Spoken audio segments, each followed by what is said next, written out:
Tá ligado embaixo, né? Tranquilo, né? Pessoal, boa tarde. São 2 horas e 23 minutos pelo horário de Brasília. Eu sou Danilo Teles, da TV Metropolitana e também Rádio Metropolitana de Piracicaba.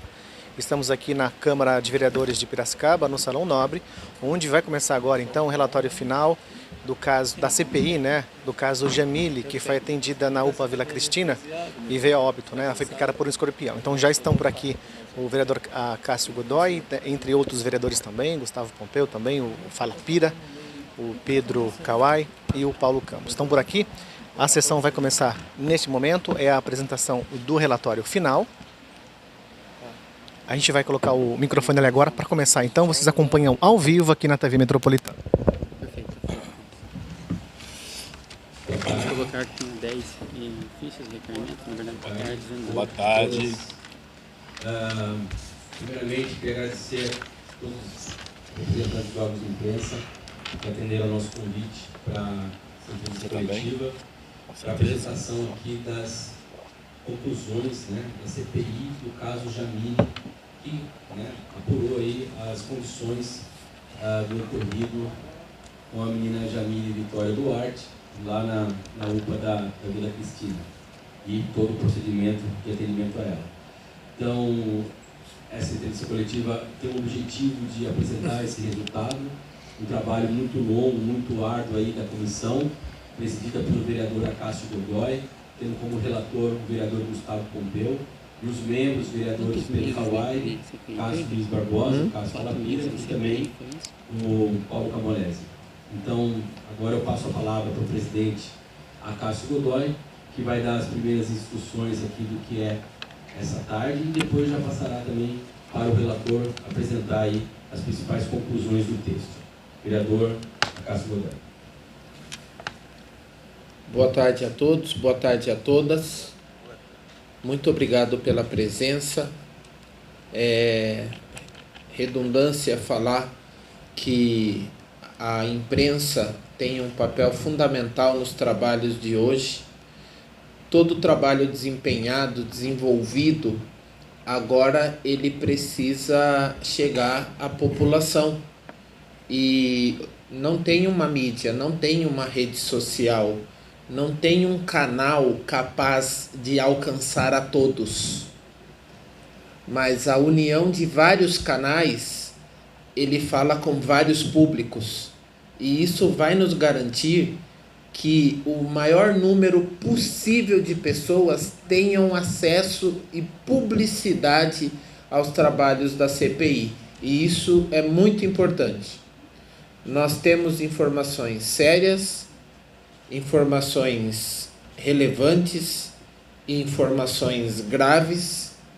Foram 4 meses de trabalho árduo e eu não posso também deixar de falar da importância da dedicação dos gabinetes de cada vereador aqui presente, de como os nossos gabinetes se dedicaram, trabalharam e contribuíram.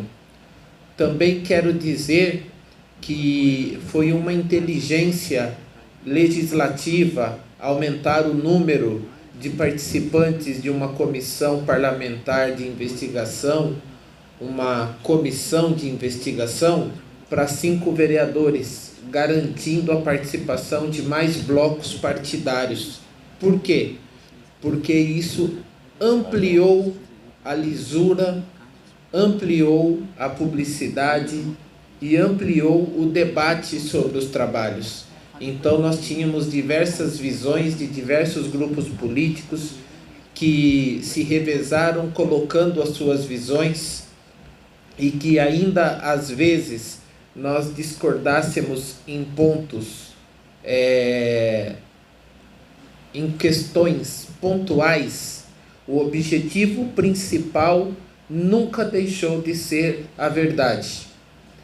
Quero dizer aqui, e não é um elogio, porque eu acho que não faz nada mais do que a sua obrigação, mas é importante pontuar que em nenhum momento o Executivo tentou atrapalhar, barrar ou influenciar os trabalhos.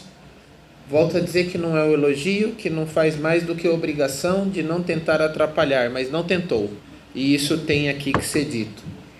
Eu, como vereador, presidente desta comissão, Acácio Godoy, agradeço demais o empenho do trabalho mais árduo desta comissão, que pertenceu ao relator Gustavo Pompeu e ao seu gabinete, mas quero dizer que esse trabalho foi feito com total apoio dos demais gabinetes, incluindo aqui o vereador Cássio Luiz Barbosa, o vereador Paulo Sérgio Camolese e o vereador Pedro Motoitiro Kawai. Todos esses gabinetes, com as suas equipes técnicas, contribuíram. Fizemos depoimentos, 34 convocações e reconvocações. Quero dizer que fizemos reconvocações porque no decorrer dos trabalhos nós percebíamos que o debate e os depoimentos ou eles eram omissos ou eles eram francamente inverdades. Então tivemos que fazer reconvocações e acariações para tentar chegar mais perto da verdade possível. Ouvimos funcionários que participaram do atendimento da UPA desde o primeiro momento em que a Jamile pisou dentro daquela unidade, incluindo aí os funcionários que deram os pós-atendimentos de SAMU, transporte de emergência, Santa Casa, representantes de entidades de classes que nos apoiaram nos trabalhos, gestores e ex-gestores da OS Mahatma Gandhi, gestores da Santa Casa, representantes da Vigilância Epidemiológica do Estado, Vigilância de Saúde do município e familiares dos pacientes. Temos mais de 37 horas de gravação. Todas essas informações estão passadas aí no release dos trabalhos aos colegas da imprensa para que não precisem anotar. Mas como estamos sendo transmitidos, é muito importante que isso fique registrado também ao público que nos ouve. Vou passar a palavra ao nosso relator, mas quero dizer que no decorrer desse trabalho nós fizemos diligências sem prévio aviso, com total apoio aqui da nossa equipe de imprensa, jurídico e legislativo para manter a legalidade e o registro das imagens. Isso foi fundamental para a obtenção de documentos que nos trouxeram gravíssimos fatos que serão encaminhados às justiças. Lembrando que uma CPI pode muito, mas ela não pode tudo. Então, há um limite no qual os nossos trabalhos precisam ser passados às devidas autoridades. Quero dizer aqui um desabafo pessoal, que nós optamos durante 7 dias, num debate interno, trocar a proposta de audiência pública pela proposta de comissão parlamentar de investigação, na verdade, SEI, né? Uma comissão de investigação, e durante esta uma semana que esse debate acontecia, nós fomos massacrados, xingados, ofendidos, mas em nenhum momento eu me arrependo dessa decisão. Primeiro, porque a troca foi aceita por unanimidade por este plenário. Unanimidade aceitou fazer a troca por uma comissão de investigação, e o resultado dos trabalhos mostram que esse era o melhor caminho, era a ferramenta legislativa correta. Novamente, agradeço a todos, vou passar a palavra aqui para o nosso relator, Gustavo Pompeu, e depois a palavra será passada aos demais colegas da comissão. Muito obrigado novamente pela presença dos senhores, e depois também, com certeza, teremos a disponibilização de responder algumas perguntas e fazer algumas considerações finais. Gustavo, por favor. Boa tarde a todos. Quero aqui ser redundante, mas eu aprendi com a Cássia também a questão que o óbvio precisa ser dito. E eu sempre trago comigo esse aprendizado do colega, mas para a minha vida. Quero aqui agradecer, primeiramente, ao jurídico da casa, ao departamento legislativo, ao departamento de comunicação e todos os servidores que deram suporte do começo ao fim dessa CPI.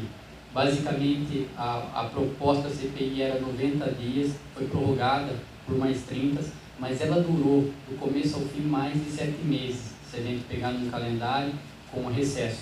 E nós tivemos apoio total dos servidores da casa. Então, agradeço a eles, agradeço também o pessoal da imprensa, que procurou, às vezes, os vereadores, fizeram matéria, pegaram matéria aqui da comunicação e replicaram informações que a gente julga ser valiosas para o público, porque essa era a função dessa CPI. Nós não queríamos ser inquisitores, nós queríamos fazer uma comissão parlamentar de inquérito que apurasse de fato o que ocorreu aquela noite com a Jamile, o que ocorreu do começo ao fim, minuto a minuto. Essa CPI produziu mais de 615 páginas que estão compiladas. O relatório final em si, ele tem 71 páginas e dessas, a conclusão em torno de 20. Vocês têm um release feito pela comunicação, eu quero te agradecer. Acho que a gente não precisa lê-lo por completo, senão vai demorar mais ou menos 20 minutos, mas a gente pode discutir sobre ele, abrir depois pergunta para vocês e falar do principal, o que ocorreu nessa apuração nossa. A diligência que o Acácio falou aqui, muito bem falado, ela se deu quando a gente já ouvia algumas testemunhas e durante essas testemunhas tinha algumas incongruências no que elas falavam, relatavam, uma falava uma coisa, outra. Então nós decidimos ir até a unidade para verificar. Tudo que tiver nesse relatório de conclusão, ele está verificado e o que a gente suspeita, nós encaminhamos ao Ministério Público, também encaminhamos à Polícia Civil e aos órgãos de classe, ao Executivo no que compete para ele, e está dentro do relatório que já foi protocolado na sexta-feira agora. O departamento de protocolo a gente endereçou à presidência, então ele vai ter um trâmite normal, igual todo documento aqui da Câmara, porém uma questão. Esse relatório está sob sigilo e aí não é a nossa vontade de vereador esconder algo. A verdade é que nós, por lei, devemos tomar cuidado com algumas informações por sigilo de força legal e também algumas pessoas que foram ouvidas, elas não autorizaram o uso da sua imagem, o uso do seu nome. Com isso, o Departamento Legislativo agora terá um prazo para fazer esse levantamento e colocar depois na íntegra lá o que pode ser colocado como um documento do CIAB para que toda a população tenha acesso. Mas enquanto isso, eu quero aqui agradecer a todos da mídia que estão aqui, porque vão fazer um papel importante de informar as pessoas. Vale lembrar que até nós, como vereadores, uma dessas diligências que foi na UPA do Vila Cristina, nós descobrimos lá que a UPA do Vila Cristina tem uma especialidade, a questão do escorpião, e a da Vila Resende, por exemplo, tem outra. A vacina antirrábica só tem na Vila Resende. Essa informação a gente não sabia. Nem a população. Nem a população. Então, uma das orientações que a gente fala sempre, que a mídia é importante nesse aspecto, é justamente informar. Eu, como vereador, utilizo a Vila Resende e não sabia que lá, só lá tem essa vacina antirrábica. E a questão do escorpião, de fato, a Vila Cristina é um ponto de referência. Lá tem sim o soro anti-escorpione.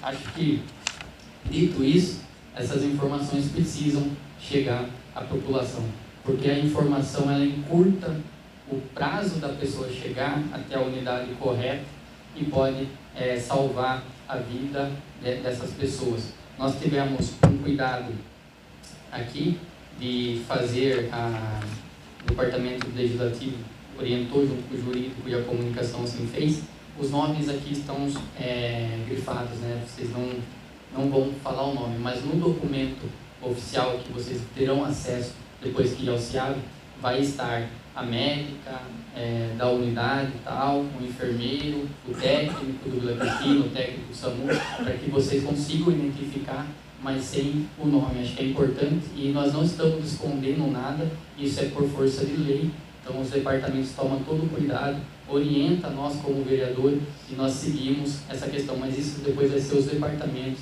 que irão fazer. O relatório, ele tem 71 páginas, está minuto a minuto do que foi acontecido, relatado por testemunhas, né? O Cássio já bem disse aqui, foram 34 convocações e reconvocação. O que aconteceu para a pessoa ser reconvocada? Ela veio como testemunha a segunda vez como réu? Não, como testemunha também, para verificar algumas informações. Um exemplo, uma coisa que nós vimos aqui absurda, um livro lá da UPA, ele tinha uma informação que ninguém sabia, ninguém tinha relatado, que era a questão das ampolas. 4 ampolas de soro anti-escorpione foram usadas, teoricamente, aquela noite. E havia uma assinatura de um enfermeiro. Nem esse enfermeiro sabia dessa informação, tanto que o livro nem estava lá quando a gente chegou. Demorou um tempo para a gente localizar ele, depois de acho que 40 minutos nós estávamos na UPA, e achamos esse livro. E o enfermeiro sequer sabia dessa informação. E fora a questão do prontuário também, que depois eu vou deixar para os colegas, se eles quiserem falar um pouco também, de possíveis crimes, fraudes ocorridas após a Jamile ter saído da unidade. Ou seja, o que eu quero dizer para vocês é que o prontuário foi alterado após a Jamile ter saído. Quem alterou, nós não conseguimos identificar. Nós fizemos aqui, algumas pessoas assinaram alguns documentos para a gente ver se a letra batia ou não, mas o encaminhamento é para a polícia fazer um teste, e aí eu vou pegar o nome dele aqui, grafotécnico, para verificar de fato o que ocorreu. Mas o fato é que as 31 pessoas que vieram aqui convocadas, convidadas, todas elas contribuíram. Eu quero agradecer aqui o Conselho de Classe, que foi fundamental, foram as primeiras pessoas que nós ouvimos, justamente para nos dar base, para nos dar base para nós sabermos o que poderia ter sido feito, qual era o protocolo. Quero também ressaltar, antes de mais nada, algumas questões, elas aconteceram durante o encaminhar da CPI, e isso tem que ser exaltado. Foi um trabalho em conjunto, porque não teve só a CPI investigando, né? Não tem só a CPI. A própria prefeitura tem uma investigação interna, a própria empresa fez uma investigação interna, nós temos conhecimento que o Ministério Público também está fazendo uma investigação interna, tanto que algumas pessoas que vieram ser ouvidas pela CPI, relatava já ter sido ouvida pelo Corém, em especial, pelo Ministério Público. Então essas investigações ocorrem, elas são paralelas, né? Nós não temos também essas informações para saber até o que eles acharam, o que não, mas nós fizemos tudo aquilo aquilo que nós tínhamos em mão, as informações em mão. Tem uma parte que fala que já foi feito, que já faz todas as que já foram realizadas. Só um segundo.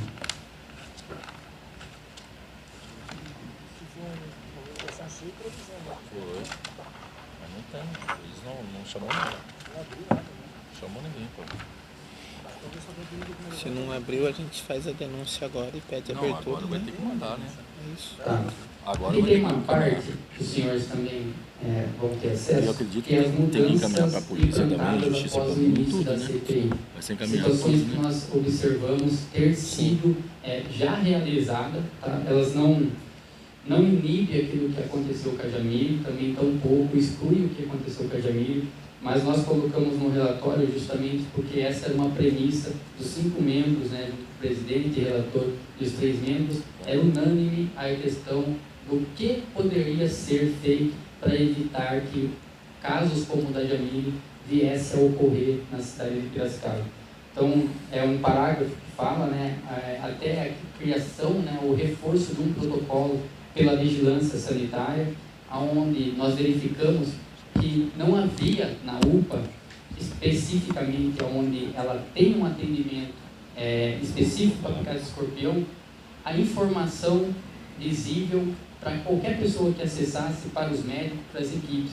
E nós entendemos que essa falta desse informativo pode também ter contribuído para que no decorrer da Jamile tenha tido omissão ou não ter tido o tratamento que ela deveria ter recebido ao chegar na UPA.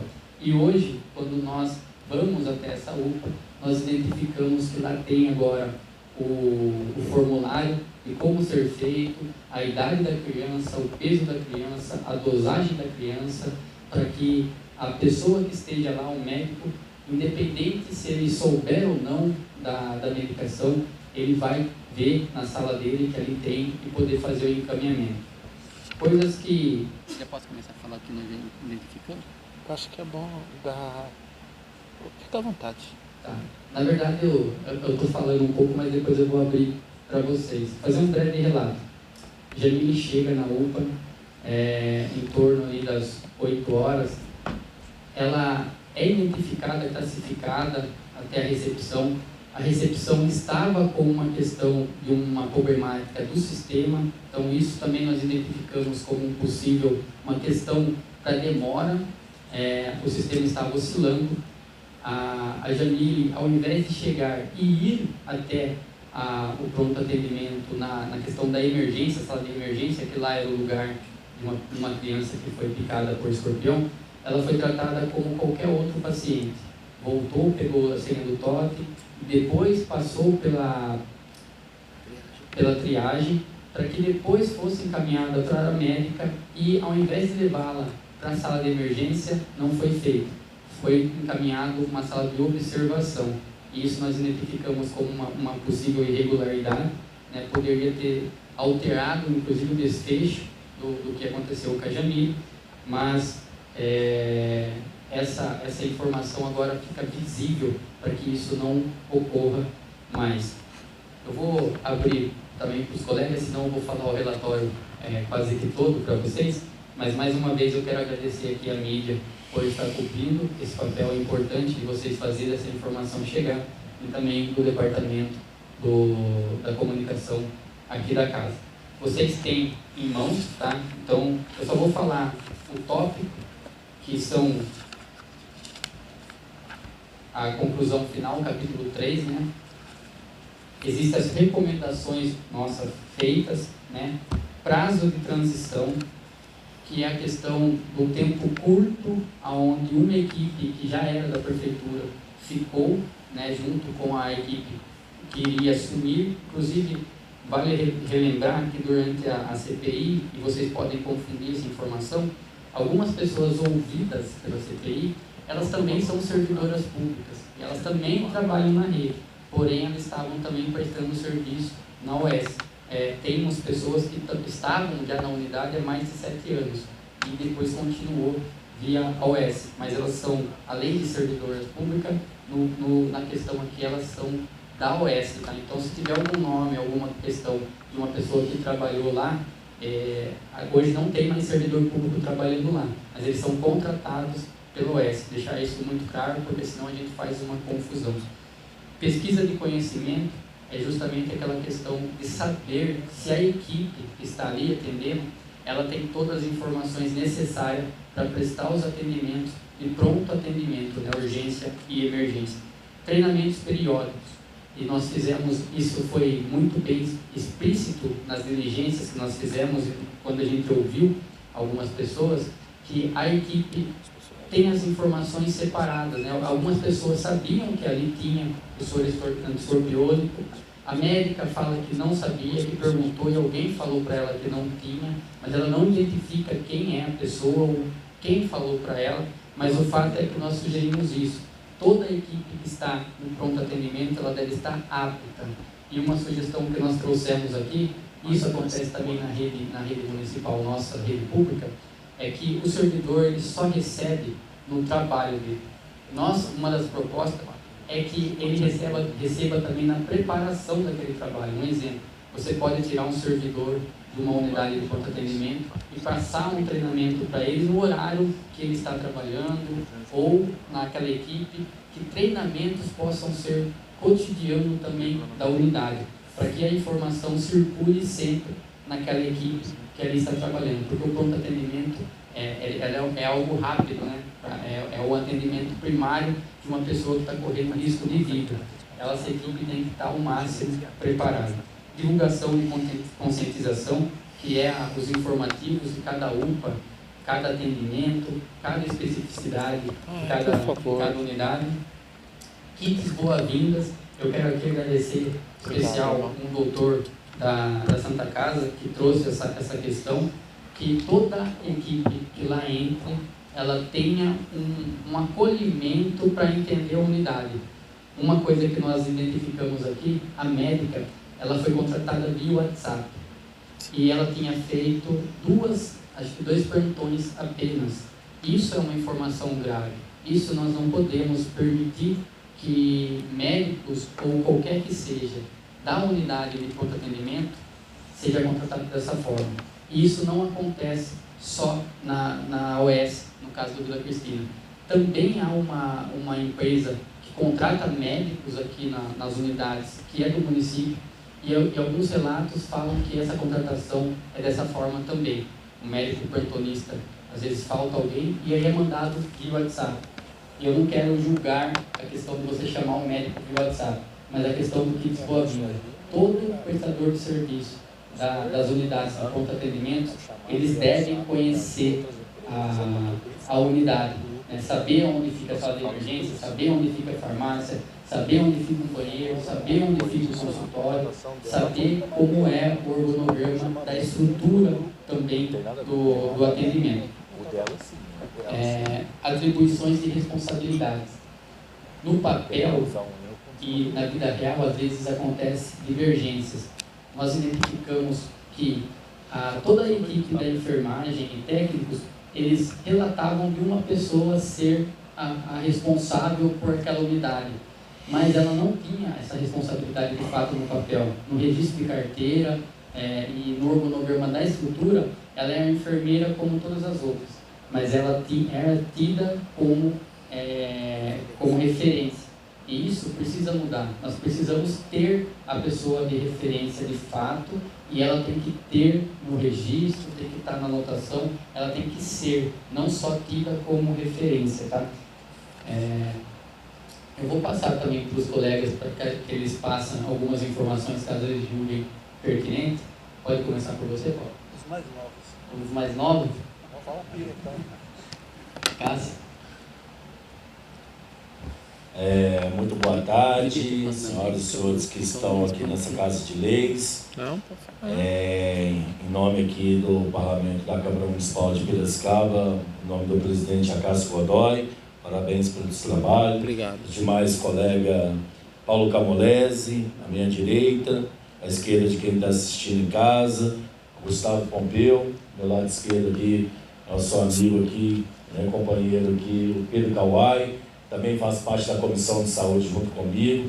Eu que hoje sou presidente da Comissão de Saúde, participando aqui de uma situação muito complexa, que não é novidade para ninguém. As famílias, principalmente da Jamile, e a sociedade esperam uma resposta efetiva, que possa realmente ser julgado quem deve ser julgado.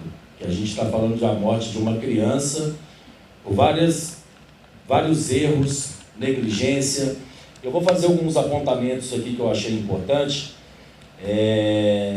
importante e já chamo aqui a atenção do Ministério Público do Estado de São Paulo, que atue junto conosco nesse caso, que esse caso não seja um caso, mais um caso, de morte, de negligência. Nós estamos falando de um contrato de quase 5 milhões, ou seja, um contrato de 4.438.339,94 por 5 anos. Uma empresa que recebe repasse desse dinheiro para prestar um serviço, e que os seus colaboradores, eu vou fazer algumas pontuações, que eles nem sabiam que ali era um ponto de referência, como o colega disse, que tinha antiscorpiônico. Veja bem, como que uma empresa dessa vai assumir uma responsabilidade, um pronto atendimento, né, e não sabia que ali era um local de referência? É gravíssimo isso. Bom, um dos pontos que eu vi foi, eu vou colocar aqui para as senhoras, para os senhores, para as pessoas que estão nos assistindo, que a UPA não tinha aviso ou circulares que no local era um ponto estratégico para picada de escorpião. Ponto. Isso era um. O segundo ponto é, os profissionais da UPA informaram que não foi repassado informações ou cursos preparatórios para casos de criança ou adulto em caso de picada de escorpião, de quais os procedimentos corretos a serem seguidos. Esse é o segundo ponto. O terceiro, o problema da estabilidade do sistema na hora da entrada da criança na UPA. O quarto, a menina foi, como o Gustavo colocou anterior, a classificação incorreta da menina realizada, ou seja, ela foi para o laranja, né, o correto era o vermelho. O quinto, ela foi colocada em uma sala de observação e na verdade era para ser colocada na sala de emergência. O sexto, a médica não era pediatra que atendeu a Jamile, e ela, em momento nenhum, ela participava, junto com as enfermeiras, do procedimento. Ela saiu, isso foi muito grave que foi relatado nessa casa. Ela saiu, a menina lá, precisando de um acompanhamento, de um médico, ela saiu e deixou na mão dos enfermeiros. O sétimo, quebra de ampolas de soro antiscorpiônico. Quem quebrou as ampolas? Quem autorizou as saídas das ampolas da farmácia? Quem assinou? Quem assinou? Obrigado, senhor presidente. Oitavo, suposta falsificação de prontuário de atendimento. Olha isso. Suposta falsificação de prontuário de atendimento. O nono, falta de gestão quanto às informações e procedimento pela empresa terceirizada Mahatma Gandhi. Então, nós estamos falando aqui de uma empresa com um contrato vigente por 5 anos na nossa cidade, de uma morte de uma criança pobre, humilde. Vai virar número, estatística? Não sei. Agora, a resposta, o nosso papel aqui, quero aqui agradecer essa casa, o jurídico dessa casa, a imprensa dessa casa, o trabalho árduo de toda uma equipe, com muita seriedade. Foram 6 meses árduos de todos esses homens e seus gabinetes, essas pessoas que estão aqui atrás, foram pessoas comprometidas, sérias, que passaram sábado, domingo e madrugada, porque a minha assessoria fez isso, para a gente dar uma resposta, principalmente para essa família. Essa família precisa de uma resposta. E mais uma vez eu venho aqui chamar a atenção da justiça desse Estado, que realmente faça realmente valer a justiça, que não cobre isso debaixo, coloque isso debaixo do tapete, que venha realmente à tona e chama todas as pessoas que devem ser chamadas. A gente não vai citar aqui, como o Gustavo falou e o Acaso, porque nós não podemos citar, não podemos, por ordem maior judicial, mas era a vontade de dar o nome aos bois de cada um, de tudo que aconteceu naquela noite, ou não aconteceu. Muito obrigado. Muito bom. Boa tarde a todos, boa tarde a todas. Quero aqui abrir minha fala cumprimentando em nome do presidente Acácio e toda a comissão. Obrigado. O brilhante trabalho desenvolvido, foram meses árduos, cansativos, que resultaram nesse relatório final. Eu tenho certeza que os senhores e as senhoras vão ter acesso e verão que foi um trabalho minucioso, de extrema competência, tanto da comissão, quanto das equipes de gabinete, a equipe jurídica da nossa casa, que em nome da doutora Patrícia, cumprimentar a todos que nos ajudaram. O permanente também, o pessoal do legislativo nos ajudou bastante. O Beco, o pessoal da comunicação também nos ajudou, porque é importante, como o presidente citou, a participação da imprensa em momentos como esse. Nós, não só a participação, como o entendimento da delicadeza e da seriedade que era a complexidade que a pauta determinava. Com relação às investigações, o que eu tenho a dizer é que elas começaram por conta de um fato triste, lamentável, e que não se pode acontecer num serviço público. Acontece. Acontece, óbvio que não foi a primeira, nem vai ser a última morte por picada de escorpião, a gente sabe disso. Mas a gente não pode aceitar que aconteça um óbito por falhas no sistema e no uso do serviço. Né? O cidadão, quando chega no serviço público, ele tem que ter o atendimento adequado, no seu tempo adequado, e com certeza com as orientações necessárias para que seja feito um bom atendimento. E já foi dito aqui pelos companheiros que infelizmente isso não aconteceu. É importante lembrar que eu estou nessa comissão, fiz questão de estar nessa comissão por conta que a citada pedido de audiência pública foi feita por mim. Né? Eu queria, obviamente, respostas para o que tinha acontecido e aceitei prontamente, com certeza, a questão da CPI, que o resultado está aí à mostra que também foi importante. Não desmerecendo ninguém, não destratei ninguém, então quero aqui só frisar que era também um momento, não tinha nenhum pedido de CPI até o momento, então na verdade foi uma outra opção que os nobres pares aceitaram, isso é legitimamente adequado e racional. O que eu quero também frisar é que agora o Legislativo fez o seu papel. Listou, documentou, entrevistou, porque ninguém interroga aqui, nós entrevistamos e conversamos com as pessoas, levantamos dados, fizemos pesquisas em loco através da nossa visita à unidade, e agora cabe tanto ao Judiciário quanto ao Executivo tomarem as suas providências cabíveis no que tange a isso, para que não se torne mais um caso, que isso não se repita. O que nos acalenta, eu tenho certeza que isso não acalenta a família da Jamile, mas o que nós, como Poder Público e Legislativo, nos acalenta é que várias medidas após a iniciativa da CPI, várias medidas foram tomadas, como por exemplo o fluxo de atendimento da pessoa picada de escorpião. Hoje você chega na unidade de Vila Cristina, nos 4 cantos da unidade você tem um organograma do que é, como é que é, o que deve ser feito no caso de picada de animal, nem só de escorpião, de animal peçonhento. Então isso já nos alegra. Mas o que nós vamos acompanhando de perto, e esse é o papel também da CPI, é que quais serão os próximos passos, tanto do Ministério Público, da Polícia Civil, também dos órgãos dos órgãos de classe, como o COREM, né, da enfermagem, da medicina, né, os dois que foram o CRM e o COREM. Nós vamos esperar também quais vão ser as atitudes que eles vão tomar. Eles precisam também se posicionar, principalmente os órgãos de classe, porque nós tivemos muitos apontamentos com relação à classe. Eles vão ter que agir bastante nisso, nós vamos estar acompanhando isso. Verdade. O que a gente tenha como exemplo esse caso de como a gente deve agir. Rápido, com seriedade, sem ninguém querer ser protagonista disso, mas sim a verdade ser dita, a verdade ser esclarecida e que fatos lamentáveis como esse não voltem a acontecer. Obrigado a todos. Só mais um detalhe. O vereador citou que a questão da contratação via WhatsApp, a informação que chegou para mim, pelo menos, eu quero aqui pessoalizar essa fala, não quero falar em nome da comissão, e sim do vereador Pedro, que o que chegou para mim é que a contratação da médica foi sim por WhatsApp, procurando se o médico, ela mandou o currículo do WhatsApp, foi isso que eu vou dizer.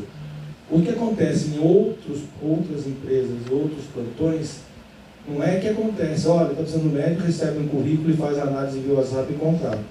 São grupos de médicos que já prestam serviço para essa entidade e na falta, na urgência, eles mandam um WhatsApp, eu preciso de um médico para repor, tal. Então já são médicos que já trabalham, já prestam serviço, por isso que fazem essa contratação via WhatsApp. Então só essa pequena diferença, pelo menos o que chegou para mim. Não sei se chegou de informação diferente para outro vereador. Obrigado a todos. Menino Paulo Camolese. Menino. O menino. Boa tarde a todos. O pessoal tem inveja. Eu estou com 17 anos, né? Eles ficam com inveja, me chamam de menino. Mas tá bom, gente. Obrigado por vocês terem vindo à imprensa. A gente sabe quanto é importante a imprensa, né? Eu também já trabalhei um pouco, só 16 anos com jornal. E é muito importante, né, a comunicação, porque muitas pessoas só ficam sabendo de fatos, buscando informações através dos meios de comunicação. Sim. Então, primeiramente, aqui, agradecer a Deus, né, pelo dom da vida, que estamos aqui mais um dia, mais uma semana começando. Agradecer a esta casa aqui, jurídico, legislativo, todos, né, que nos apoiaram, os nossos assessores, eles foram fundamentais, né, na ajuda desse relatório. Foi muito importante o trabalho desses jovens aqui atrás, né, juntamente com o jurídico desta casa. Nós tivemos aqui, entre nós equipes, não foi, nós tivemos bate-boca, discordância, tivemos muito isso aí entre nós, mas sempre buscando um consenso. E nisso tudo terminamos com este relatório que vai para a imprensa agora e acredito para a parte jurídica também, né, para o Ministério Público. O que tem que falar, pessoal, os companheiros aqui, né, nosso presidente Acácio, o relator, oh meu Deus do céu, Gustavo, abrindo de mim, Gustavo, né, tem hora que está branco, Pompeuzinho, né, o Cássio e o Pedro Kawai. Tudo que a gente, que nós tínhamos de informação para buscar, a gente buscou, né, através de perguntas. Isso está tudo no relatório. o microfone então, volta para mim. Agradecendo mesmo que Eu vou dar para o esse Eric, companheirismo dessas pessoas, mesmo com as diferenças, né, de opiniões, mas a gente chegou no finalmente. Eu acredito que é um relatório muito bem preparado, né, um conteúdo sim para que pode acontecer, gente, pode acontecer que nem tudo esteja aqui. Porque se isso aqui ele vai assim para uma parte mais de investigação mais profunda, acredito que vai, pode acontecer que vai se descobrir mais alguma coisa que não esteja aqui. E tomara que aconteça. Tomara que aconteça, porque se a gente não conseguiu buscar através das pessoas que foi convocada as informações necessárias para fazer esse relatório, tomara que a justiça encontre a informação que não está aqui e que realmente venha trazer à tona o verdadeiro causador disso tudo, né? Causador disso tudo, porque sempre tem, né? Existem falhas, a gente viu que existem falhas no andamento da ocorrência. E, então a gente fica aqui, né? Tomara que encontre-se algo mais que possa esclarecer aquilo que a gente não encontrou, através do depoimento dessas pessoas. Agradeço. Desculpa, Gustavo, tem hora que... Obrigado, gente. Pessoal, só vou fazer uma leitura de um capítulo que vocês não têm ainda, mas acho que é importante deixar esse registro, que é as solicitações que a CPI fez e encaminhou aos órgãos competentes. Mas antes disso, eu queria só lembrar uma informação. Esse relatório final, ele foi assinado por todos os vereadores que compuseram, né, essa CPI, acho que é importante falar isso. Todos os 5 assinaram, todos os 5 puderam contribuir com o relatório, apesar de ter um presidente e ter um relator, ter 3 membros, todo o trabalho foi feito em conjunto, inclusive as decisões que o presidente tomava, ele consultava muitas vezes os membros da CPI. O relatório ele foi feito a 5 mãos, até mais, né, porque tem os assessores também. Foi criado uma conversa entre os assessores, eu quero aqui parabenizar eles também, deixar esse registro, eles foram fundamentais para esse relatório, mas ressalvo e agradeço a colaboração, eu como relator, agradeço a colaboração de todos os 4 membros também, que contribuíram nesse relatório. Ficou aberto para que cada um quisesse fazer sua sugestão, o seu entendimento e depois discutido entre as assessorias e colocado nesse relatório. Por isso ele tem 71 páginas só de relatório final, né? Foi feito minuto a minuto. Nenhuma informação ficou escondida. Nós identificamos, e aí é uma coisa sistêmica, que desde a hora que a Jamile chegou na unidade até o transporte dela em si, todo atendimento prestado, o foco era único e exclusivo na questão do transporte da paciente. Não se estabilizou essa criança, não pensou no tratamento adequado. Isso também reforça a questão do SAMU, né? Nós discutimos isso entre nós. O SAMU, a unidade que foi era uma unidade de UTI. E também o SAMU não fez a questão do atendimento para a criança, ele fez o transporte. Se é correto ou não, no começo que essa criança chegou, até a hora que ela veio à Santa Casa, via UPA, via SAMU, todo atendimento prestado nela se resume a transporte e dipirona e Dramin. Dois medicamentos que são para sintomas e não para o tratamento do escorpião, que era a causa, o veneno. O veneno não foi tratado até esse momento. Ela recebe o tratamento adequado na Santa Casa, em torno de 5 minutos, se não me falha a memória, que ela chegou, foi feito um acesso via no pescoço jugular, e a equipe da Santa Casa então ministrou o soro antiescorpiônico. Esse soro, ele não regride o veneno, ele só impede que esse veneno se alastre.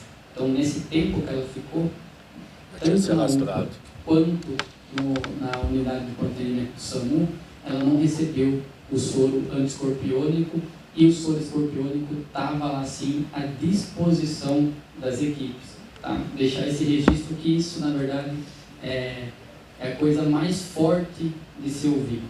Eu tenho nesse meio tempo, né, nasceu um sobrinho meu, é o primeiro sobrinho, criança. E toda vez que eu falava dessa CPI, para mim era muito forte emocionalmente, porque eu lembrava, o Acácio tem filha, todos aqui, eles têm filhas ou parentes, e era uma criança alegre, pelo que a gente notou em fotos que foram divulgadas, em relatos de família, e isso mexeu com a gente. Mas nós temos um compromisso e uma responsabilidade, não de tornar um fato político, mas da política tornar que esse fato não se repita. E esse foi a questão que norteou os trabalhos da CPI. Uma sucessão de erros, não teve um único erro crucial, foi uma sucessão de erros do começo ao fim. E aqui eu quero...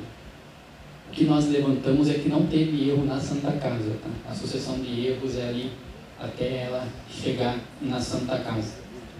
E quando eu falo erros, é o tratamento que ela precisaria ter recebido. Também não me arrependo, né? Quero fazer coro aqui com a Acácio, o Kawai também. A questão da CPI ela foi assertiva, porque ela trouxe um resultado que é maior do que uma audiência pública poderia dar. E eu me orgulho de ter sido relator junto com os outros 5 membros, e a forma que foi trabalhada essa CPI, séria, com muita competência, com muito apoio da casa, e os membros todos assinando e dizendo que concordava com esse relatório. Eu vou ler aqui para vocês uma parte do relatório final, que é a última parte, onde se coloca solicitações da CPI. No presente capítulo, apresentamos as solicitações e encaminhamentos, resultados das extensas investigações conduzidas pela comissão, ao longo de meses de diligências, análises e depoimentos. A CPI busca esclarecer questões cruciais levantadas referente ao caso e identificar eventuais irregularidades. Esse relatório não apenas sintetiza os achados da CPI, mas também aponta os passos a serem tomados pelas autoridades competentes, a fim de garantir a responsabilização e a correção dos problemas identificados. com base nas evidências coletadas e nas análises minuciosas realizadas, apresentamos os encaminhamentos que podem e devem ser tomados a partir da conclusão desse trabalho.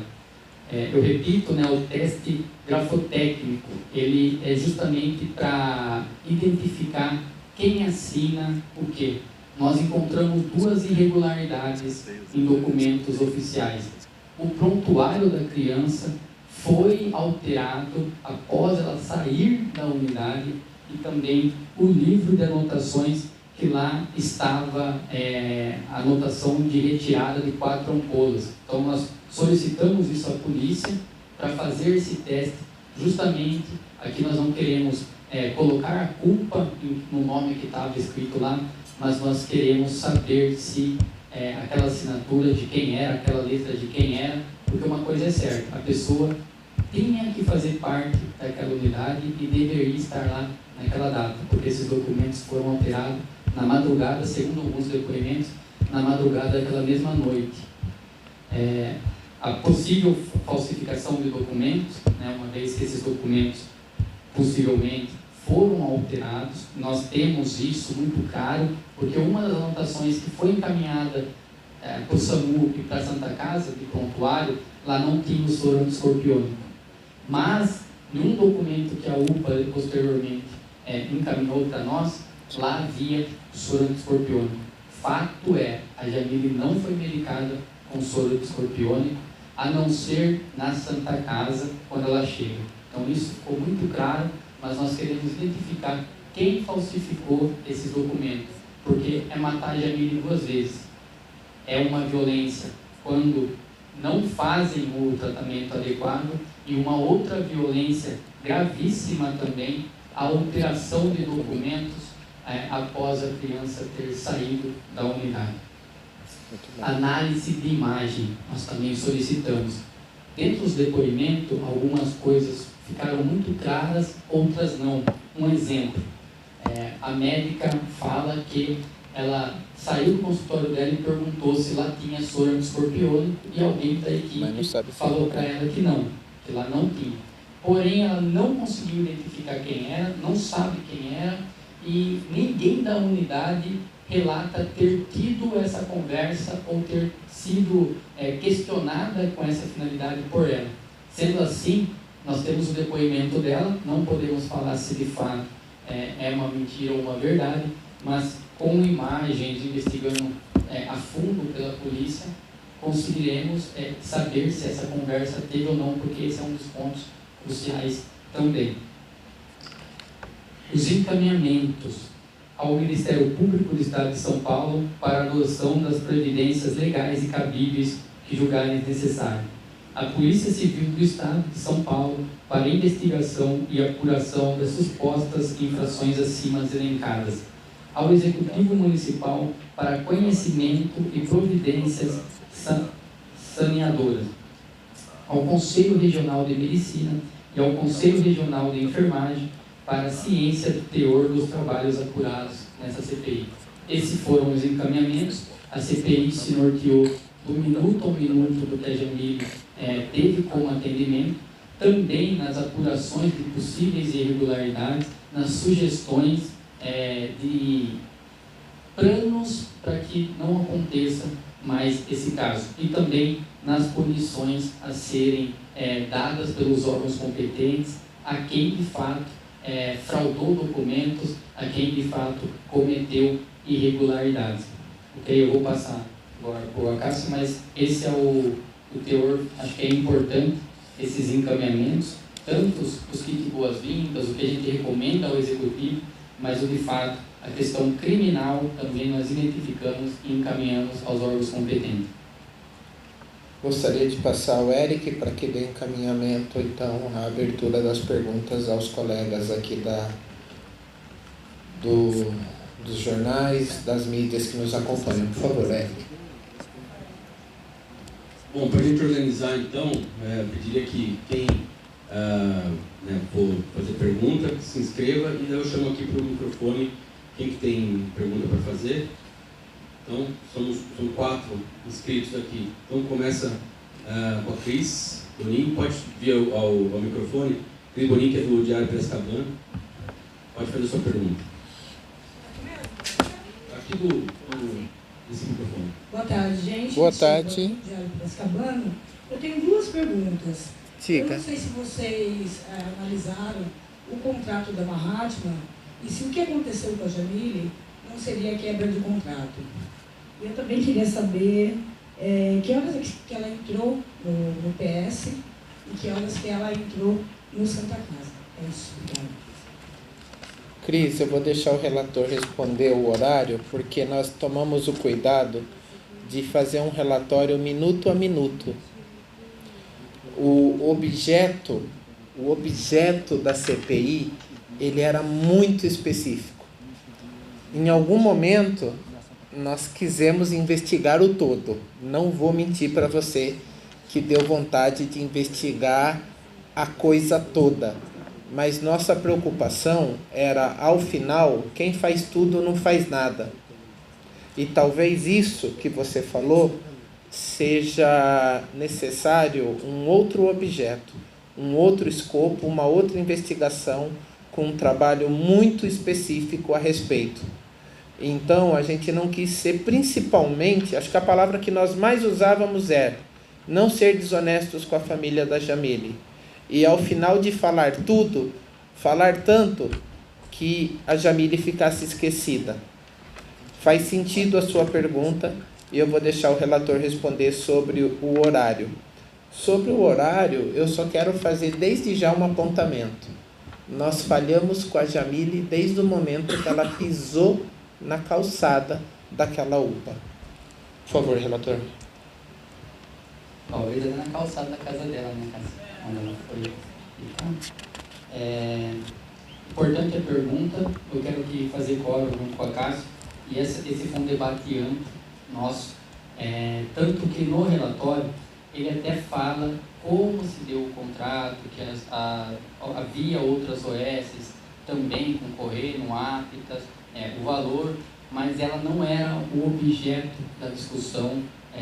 Quando foi criado, que quero parabenizar o Paulo Camolese, quando foi colocado, foi especificado os assuntos que nós pudéssemos transcorrer durante o período da CPI.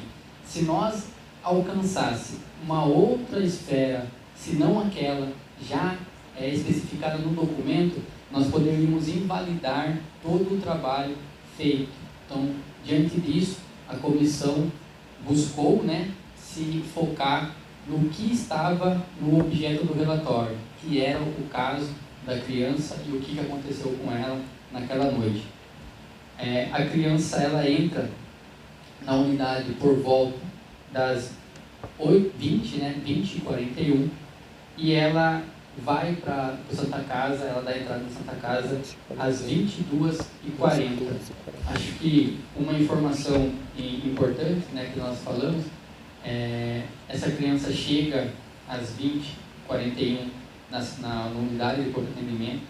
O tio sabia que ali era uma unidade referência, então ele tinha essa informação, mas ele não pôde estar com a criança lá. A mãe teve que ficar, inclusive ela relata que na demora do atendimento a ela tenta entrar lá e um guarda depois acaba impossibilitando dela entrar, porque mais uma vez eu reforço, essa criança ela entra às 20h41, ela recebe uma senha no totem, ela volta para a sala ali, onde ela precisa ficar para ser chamada, e às 20h47 ela é encaminhada à triagem. Então ela ficou ali 6 minutos sem sequer ser triada, já informando que foi uma picada de escorpião. Para que vocês entendam, ela chega e ela informa que foi uma picada de escorpião. O sistema está oscilando, ora consegue, ora não. Uma atendente que lá estava, ela faz as anotações da Jamile de forma manual. Ela pega a folha, ela escreve o que relata, que lá estava uma picada de escorpião. Não, uma menina mesmo. É uma menina. E essa menina, essa pessoa, né, ela leva a ficha da Jamile até o acolhimento e retorna. Duas coisas também que a UPA, os funcionários, a mãe estava nervosa, muito nervosa. Ela não tinha as documentações em mãos, ela não lembrava alguns dados que deveria ter sido inserido no sistema. Ela não tinha esse dado, mas eu quero aqui ressaltar que, independente desse dado, deve ser feito o atendimento o quanto antes. Inclusive, o SAMU, quando a médica solicita a vaga, ela solicita sem quase nada de dados. E aí um médico do SAMU, ele entra em contato com a unidade, e enquanto o SAMU desloca, eles pegam a vaga 0, que é aquela vaga onde não tem a vaga liberada, mas o hospital ele não pode se negar a atender. Por que eles optaram por isso? Porque não tinha como, pelas documentações e as informações ali colocadas, não dava a questão da vaga. E enquanto eles discutiam, ia demorar um tempo. Então o SAMU já se desloca e já solicita, entra em contato com a Santa Casa, informando que vai levar uma criança que foi picada por escorpião e que a vaga é 0. Com isso, a equipe do Santa Casa já começa a se estruturar lá para receber essa criança. Então, ela foi classificada também. A questão que o Cássio falou, nós identificamos, né? A enfermeira identifica como laranja. A gente entende que o laranja também é urgência e emergência, mas deveria ser mas vermelho. deveria ter sido vermelha. E mesmo que ela fosse classificada laranja, ela também teria que ter ido para a sala de emergência. Ela não foi, essa criança não foi estabilizada em nenhum momento. E até teve a equipe da emergência, né? Um dos enfermeiros que fizeram o atendimento da Jamile, ele estava alocado na sala de emergência e ele acabou vindo para a sala de observação para fazer o atendimento. Mas nós não podemos falar que é crucial um fato que deu o resultado, que criou o resultado que deu. Mas essa sucessão de erros culminou na situação. A soma gera o resultado. A soma gerou o resultado, bem lembrando aqui pelo acaso. Então, é muito importante, um exemplo que nós tomamos cuidado, para vocês entenderem, nós não queremos proteger pessoas, mas essa menina, essa jovem que fez o atendimento dela lá, na recepção, ela ficou acho que 40 dias na UPA, nem isso. Assim, ela não teve culpa, ela fez tudo aquilo que estava no nome dela. E já pensou se a gente divulga o nome dessa menina e coloca, as pessoas vão lá agredir essa pessoa. Então, o cuidado, quando nós colocamos essa CPI em sigilo, eu quero aqui agradecer aos meios de comunicação que entenderam esse cuidado, não era para proteção ou esconder algo, era para proteção do todo, daquelas pessoas também que não tiveram culpa, e nós não queremos fazer uma inquisição aqui, culpar quem não tem culpa e deixar de culpar quem tem. As responsabilidades vão a quem tem a responsabilidade, e quem não tinha a responsabilidade, mas estava dentro desse contexto todo, não pode pagar por isso também. Mas acho que respondi a pergunta. Vale lembrar também que a Santa Casa, ela ministrou o soro e depois ministrou outros medicamentos também, outras drogas, mas era para tentar aliviar a situação que a Jamile estava. São sempre sintomas, né? A causa, de fato, é sempre o soro, o veneno do escorpião que foi tratado, mas só para vocês saberem que nós também descobrimos isso durante a CPI.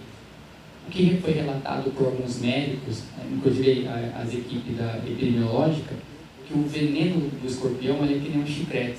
Ele entra no organismo, né, da pessoa, da criança, e ele vai comprometendo aos poucos, e ele vira que nem um chiclete, de fato. Essa foi o que eles passaram para nós. Então, dentro das... Por que ela teve uma parada, ou geralmente é a questão do coração ou a questão do pulmão?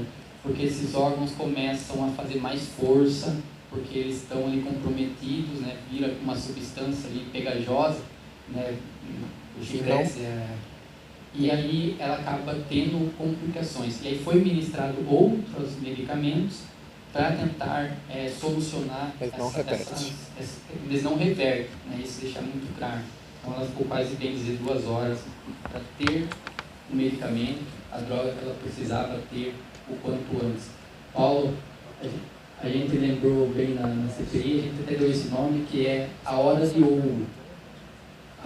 Os órgãos competentes, eles falam que o ideal da picada do escorpião até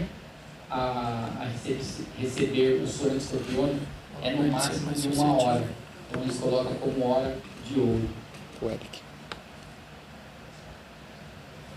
Como já outros 3 se inscreveram, eu vou falar, você pode ir, então vem Danilo da TV Metropolitana, depois o André, depois o Ayrton, tudo bem? Aí um cada vez para fazer as perguntas.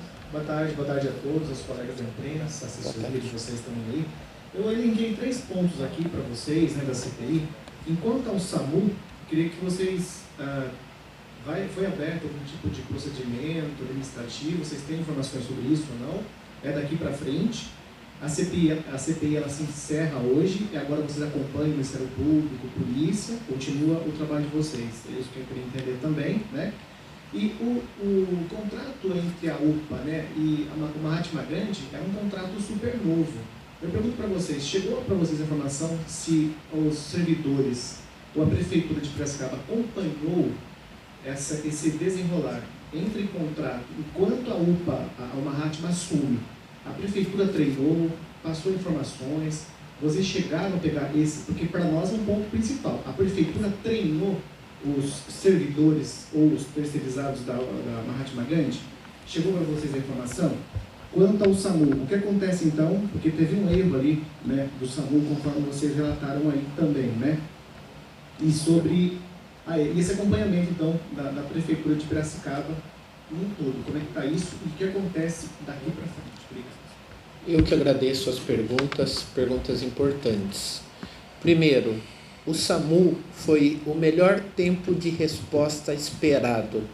O SAMU não tinha todas as informações necessárias, mas ele despachou uma unidade imediatamente para a UPA do Vila Cristina e, por telefone, ele foi tentando suprir as informações que ele não tinha, mas a ambulância já estava a caminho. Para mim, é o melhor. Talvez alguém teria esperado todas as informações para disparar a unidade. Eles dispararam a unidade primeiro e tentaram suprir as informações depois. Para mim, é o melhor que eu podia esperar do SAMU. Sobre a estabilização do paciente, é uma obrigação da UPA, é uma obrigação do SAMU, é uma obrigação do Corpo de Bombeiros. Se eu encontrar você atropelado, acidentado, desmaiado, em qualquer situação, o meu primeiro papel não é te transportar, é te estabilizar. E isso não aconteceu. Mas eu não vou criticar o SAMU por um único motivo. O cenário na UPA era tão caótico que eu acho que eles tomaram a decisão, uma das 2 decisões cabíveis: perder mais alguns minutos tentando estabilizar essa menina que está aqui há 1 hora não estabilizada, ou em 10 minutos eu chego num lugar onde ela poderá ser estabilizada. É uma decisão clínica que eu não tenho capacidade de julgar. Parabéns. Por isso que tem CRM, parabéns. Por isso que tem Corém, e eu vou deixar para eles fazerem uma análise mais técnica. Mas a minha análise de leigo é: o SAMU encontrou um cenário de caos, era para eles encontrarem uma paciente numa sala especial de emergência, com acompanhamento minuto a minuto. Eles encontraram uma menina numa sala normal, de atendimento normal, sem acompanhamento e não estabilizada. Eu acho que nos poucos minutos que eles tiveram para decidir, as 2 decisões teriam sido certas. Não tenho nada a investigar sobre o SAMU. Neste caso, talvez em um outro caso eu tivesse mais críticas a fazer, mas nesse não. Sobre o contrato, eu quero dizer para você que faz parte do nosso relatório que, número 1, o processo de transição aconteceu. Esta CPI acha que ela foi precoce. rápida demais e com várias falhas. É a opinião desta equipe, tá bom? Houve o acompanhamento? Houve. Houve a transição? Houve. Para esta CPI, ela foi antecipada, rápida demais e poderia ter sido melhor. Sinceramente, se nós tivéssemos poder de polícia, algumas pessoas já estariam presas. Mas cada um no seu papel, né? Posso complementar? Pode, Pedro, por favor. Importante ressaltar, Danilo, na questão do atendimento do SAMU, que era um ambiente, pelo que nos foi relatado, foi um ambiente tenso. Afinal de contas, a mãe estava extremamente nervosa, os familiares extremamente nervosos na portaria, a equipe técnica totalmente perdida no atendimento, naquela praticamente 1 hora. E quando o SAMU chega, para você ter uma ideia, eles nos relataram que para conseguir dar o primeiro passo ao atendimento necessário, eles tiraram a criança de dentro da unidade e colocaram dentro do SAMU para poder fazer os primeiros atendimentos. Inclusive, um dos entrevistados nos disse, falou, era um lugar, eu precisava ter um lugar de paz, eu precisava ter um lugar de ninguém falando do nosso lado, para eu poder tentar... Você sabe que o pessoal do SAMU achou o acesso, depois se perdeu no caminho. Conseguiu acessar o primeiro medicamento foi dentro da unidade com relação à dor e febre, que era para ter sido lá 1 hora atrás e não conseguiram fazer, e perderam e conseguiram retomar. Então, a gente só tem que elogiar o SAMU com relação a esse tipo de atendimento, porque foi de extrema... foi um passo importante na tentativa de salvar essa menina. Foi. Porque ele pegou, ele chegou, sentiu o clima, pegou, tirou a menina da confusão.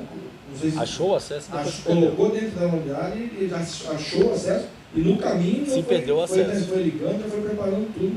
Então foi muito ágil o SAMU. Como o presidente disse, nesse momento a gente não tem o que falar do SAMU. Né?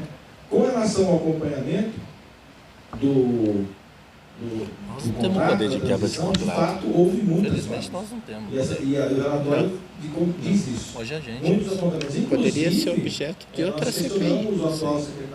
Só que eu não participo de nenhuma mais esse ano. Algumas medidas já foram tomadas. Não, tem uma para que isso não aconteça. E até a própria aquela audiência pública com aquele também citou algumas ações que foram tomadas depois do que aconteceu. Se você precisar de mim, você me avisa. Algumas ações que não deveriam ter acontecido por conta da falha da transição. Deixa eu só fazer uma colocação aqui, senhor presidente, e parabenizar o senhor pela fala e o nome Pedro, que foi achado pelo médico, o médico deixou bem claro aqui do SAMU, que foi achado, ele conseguiu acesso na criança. Só que se perdeu no caminho pelo desespero, sim. Tinha vários pontos que poderia ter procurado o acesso a essa criança. Cabeça, pescoço, como foi feito em Santa Casa. E o incrível é que em Santa Casa eles conseguiram acesso rapidamente. A gente viu que foi uma falta mesmo, uma questão técnica ali no pronto-socorro.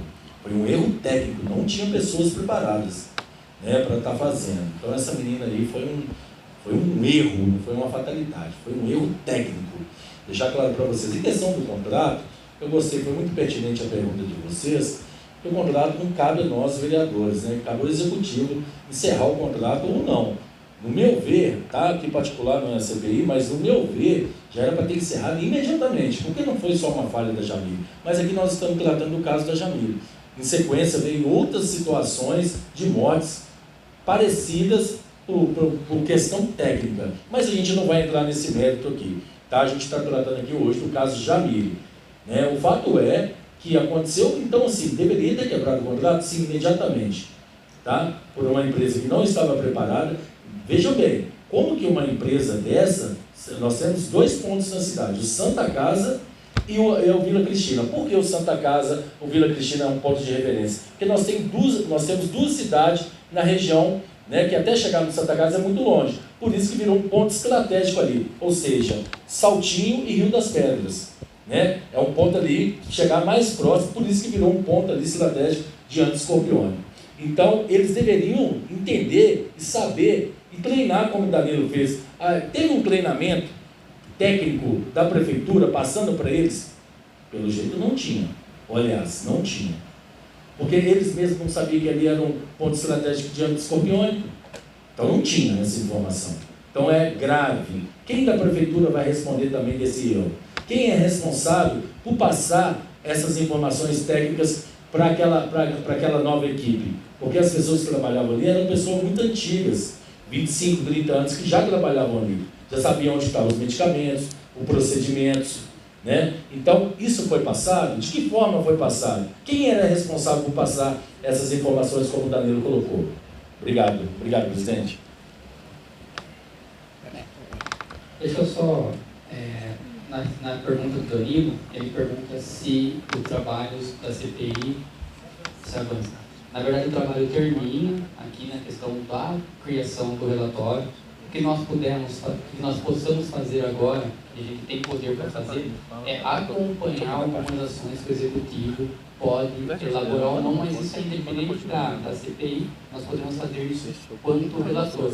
E todo esse trabalho, ele é encaminhado agora de fato, já está encaminhado ao Ministério Público e à Polícia Civil, em especial esses dois órgãos, que eles têm a competência de fato para fazer essa apuração e dar, né, se tiver alguma questão de responsabilidade criminal, responsabilidade civil, é deles. A CPI não tem mais poder para acompanhar ou exigir algo do Ministério Público, tá? Nosso papel é de encaminhar e esse trabalho... Ele aceita ou não? Você falou do treinamento. O treinamento, a vigilância sanitária nos provou que deu treinamento para 2 pessoas, 2 RTs, né, 2 técnicos que eram responsáveis a replicar essas informações à equipe, porém, a equipe da UPA em si, ela não conseguiu provar para nós que ela difundiu ou repassou essas informações. O gestor que veio aqui, ele falava muito que foi falado, mas era de boca. Então, nós não colocamos como... que não se sustenta, na verdade, né? Porque o que se repassa? É uma assinatura de uma reunião, de uma informação, um e-mail, de repente, um ofício, uma circular. E aí sim você tem essa você comprova que foi passado esse treinamento ou não. A vigilância sanitária fez essa reunião, a prova, ela só não teve essa replicação, nós não conseguimos de fato dar consistência que essa informação foi passada. Não. Então, Isso mesmo. Isso está no relatório. Está no relatório. Uma outra questão, a transição ali de 15 dias, pouco tempo, né? Apesar de eu reforço que tinha servidores que já trabalhavam na unidade em Montevidéu, mas pela UPA, e servidores de outras unidades que lá estavam, mas fato é, 15 dias, pouco tempo, nós colocamos isso. O secretário aqui afirmou que uma pessoa ficou acompanhando por mais um mês, né? Existe nós usamos aqui como comissão fiscalizadora, mas não é esse nome, que é algumas pessoas da prefeitura, tá? Inclusive, por um exemplo, a Câmara, vou citar a Câmara. A Câmara vai fazer um contrato, ela nomeia alguns servidores para acompanhar aquele contrato. Isso acontece em todo o contrato. E nesse contrato também existe essa equipe, né, esse pessoal. Gestor do contrato. E essa pessoa que ficou, que é gestor do contrato, e essa pessoa que ficou há um mês, além dessa transição, então uns 15 dias, depois mais um mês, ela é membro desse comitê fiscalizador que tem em qualquer contrato. Tá? Acho importante isso. Vou só tomar mais um pouquinho de tempo.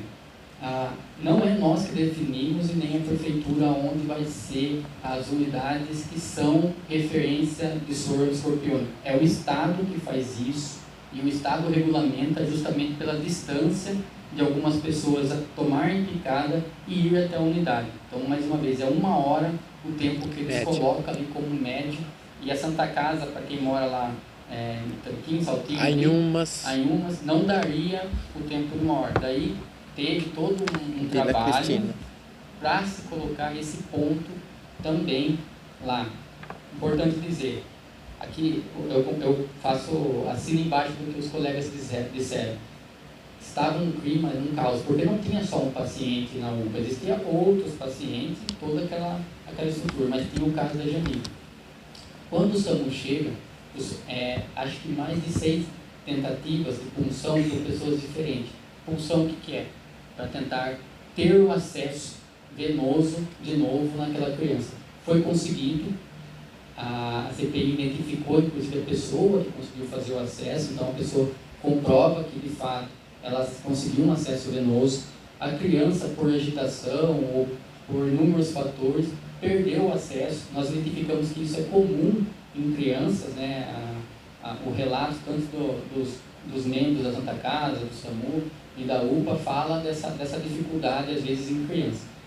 Foi tentado novamente o acesso pela mesma pessoa que conseguiu a primeira vez, sem sucesso, e aí o Conselho de Medicina, de Enfermagem, eles regulamentam que você pode fazer 2 tentativas. Não conseguindo, você tem que chamar um outro colega. Outro profissional. Um outro profissional, né, apto. Então, uma enfermeira. E aí, tanto que nós identificamos isso, algumas pessoas se negaram a fazer aquele atendimento, né, chamaram outra pessoa por conta de experiência. Um exemplo, eu sou enfermeiro, mas não tenho experiência com criança. Então, eu chamo o Paulo para fazer, porque o Paulo tem mais experiência. Na UPA, primeiro acesso, ok. Depois 6 tentativas de 6 pessoas diferentes, né, inclusive enfermeiro. Sem sucesso. Sem sucesso. O SAMU chega, o SAMU tenta também fazer a pulsão ali dela sem sucesso também. E aí, quando a Cássio fala que as 2 decisões eram assertivas, o SAMU retira a criança e no meio do caminho consegue ele o acesso. consegue um acesso. Esse acesso é perdido novamente. E na aí troca de maca. Na troca de maca, na movimentação da criança. Porque uma criança acaba agitada e ela tinha vômito, estava sudorese, estava com bastante... Depois eu posso passar para vocês os sintomas que todo mundo relata. Essa criança chegou sem sintomas, vale lembrar. Os sintomas foram se agravando ou aparecendo à medida que ela estava lá. Então, vômito, desidratação, até os sinais vitais não tinham sido colhidos dela e depois teve que colher no decorrer de todo o processo. Eu até me alonguei, mas assim, ó, o SAMU ele não errou, tá? Então nós não temos uma sindicância a fazer.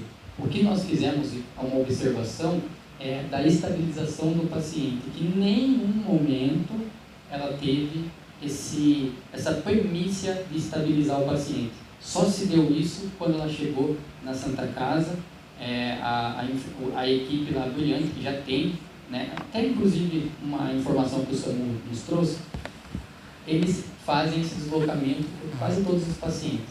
Alguns têm o soro antiscorpiônico ali acessado já e sendo medicado.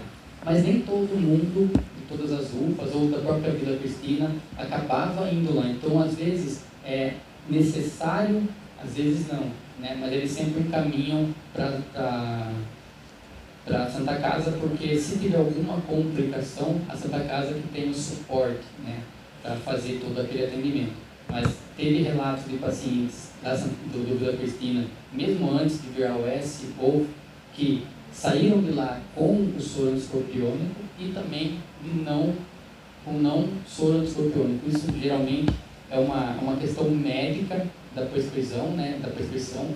Só ele que pode prescrever, mas fato é que essa médica não prescreveu porque ela não sabia que ele tinha. E depois, uma outra conversa, fala que ela não prescreveu porque ela não sabia a dosagem. Então, quando a Vigilância Sanitária fez esse novo formulário, ele colocou, inclusive, a questão da dosagem para que não tenha esses outros casos. Tá bom? Vamos lá. Ayran, pode fazer sua pergunta, Ayran, do canal de Piracicaba. Tem mais algum?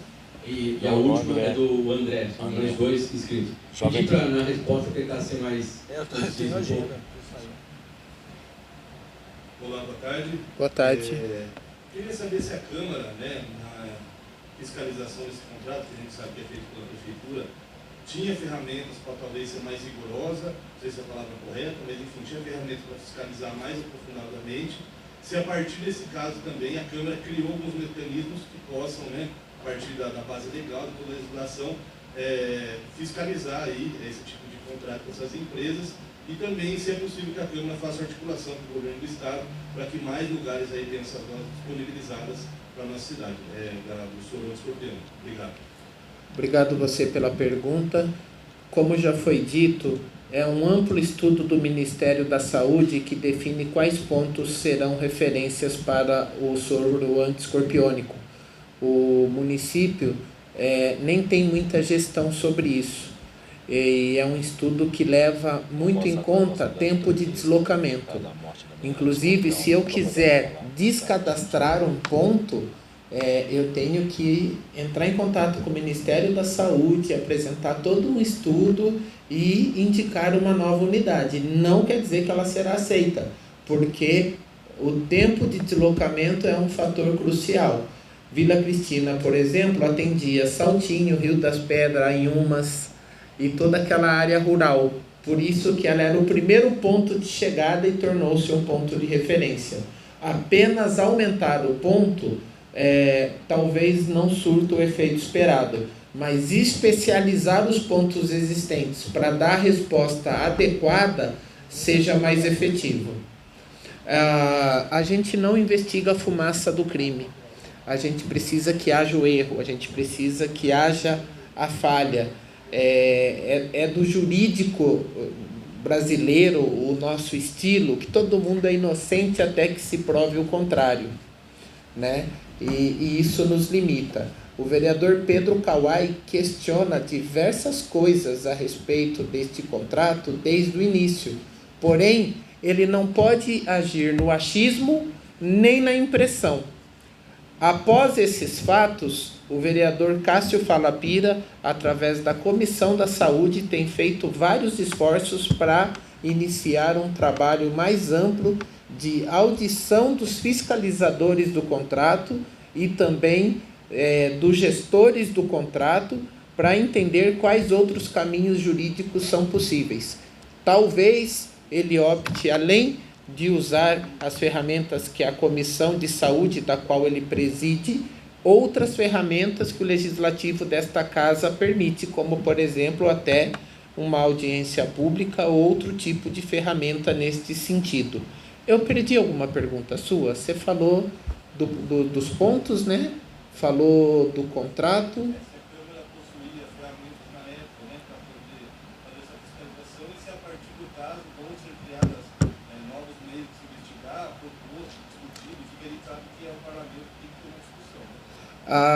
Olha, o parlamento ele é fiscalizatório. O poder decisório do executivo ele é muito grande. Ele tem respaldo jurídico constitucional e nem sempre a gente consegue impor a nossa vontade ao executivo, porque sem dúvida nenhuma muitas dessas coisas não teriam acontecido se nós tivéssemos esse poder de exercer essa autoridade. Mas a fiscalização nós podemos exercer e já estamos nos movimentando para que ela ocorra de maneira ainda mais eficiente. Tá? Se alguém quiser complementar.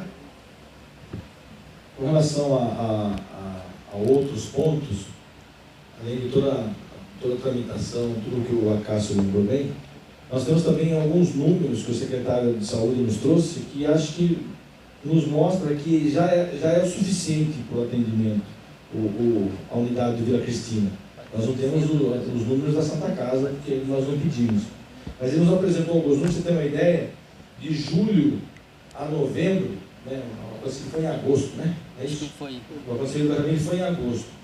De julho a novembro, que é quando ele nos apresentou os dados, o mês que teve maior atendimento de picadas de escorpião foi em novembro, com 65 casos. Desses 65, somente 4 foi de crianças. Né? Então, eu acho, aparentemente, é óbvio que a gente pode estar estudando junto com o Ministério, junto com a DRS-10, a gente pode estar até estudando outras alternativas, se necessário for. Mas, ao meu ver, visão de leigo, eu acho que já é o suficiente esses 2 pontos na cidade, devido à localização e ao número de atendimentos. É óbvio que são 65 casos específicos. Nós temos lá, sei lá, 10 mil casos dia, mês de atendimentos na UPA. Mas de escorpião especificamente, são na média, vamos pôr a média aí de 40 casos. O mês menor foi em julho, com 32, e o maior com 65 em novembro. Então, acho que, aparentemente, pelos números, eu acho que não é necessário um outro ponto, porque existe o controle da vacina, e controle tanto de uso quanto de data, de validade, de manipulação, tem vários controles. Pra você ter uma ideia, a vacina, o soro, ele fica numa geladeira que a cada 4 horas alguém tem que monitorar a temperatura dessa geladeira. Então é um controle bem específico. Então acredito eu que seja já viável os 2 pontos que hoje existem. Deixa eu fazer uma colocação. Vou fazer uma colocação, não é nem sobre a CPI, mas é importante. Eu tive uma discussão, uma época ficou muito ventilado a questão que não era viável destetizar os ambientes, porque o veneno não matava o escorpião, ele só fazia com que o escorpião fugisse de onde ele estava. E o que acontecia? Esse escorpião fugia e aí picava as pessoas. Nós observávamos que existia 2 momentos onde aumentava muito a picada do escorpião. Quando ele se reproduzia, né, que ele saía para fazer a reprodução, e quando havia esse veneno que não era adequado, e aí ao invés de matá-lo, ele acabava só saindo de onde ele estava. Mas hoje já tem tecnologia suficiente de veneno, já reconhecido, que mata o escorpião. Então já dá para se fazer, mas eu tenho, até às vezes algumas pessoas me ligaram no gabinete para falar que pediram para fazer esse combate, e aí foi informada que o veneno não matava, que não podia fazer. Existe sim essa questão, mas existe também venenos que matam o escorpião, e nós estamos discutindo também com o executivo justamente para trazer essa informação e fazer com o veneno correto para evitar que esse escorpião apenas se desloque, mas que ele morra de fato, né, para evitar que ele pique outras pessoas. E em relação ao contrato, mais uma vez, é importantíssimo, aqui nunca foi ventilado a importância ou menosprezar a questão do contrato. Mas a CPI, ela não foca o contrato, ela foca a ação. O atendimento à Jamile. Mas, em paralelo a isso, há muitos outros trabalhos que até os vereadores aqui fazem, ou outros vereadores que não estão na comissão, que é da questão da fiscalizar. Mas uma coisa que eu tomo cuidado e falo sempre, a OS ela não pode ser tratada em demonizar a questão da OS, porque nós não temos só uma OS em Piracicaba. O Hospital Regional, ele também é OS. Existem tantas outras instituições em formato de OS que presta serviço para o município de Piracicaba.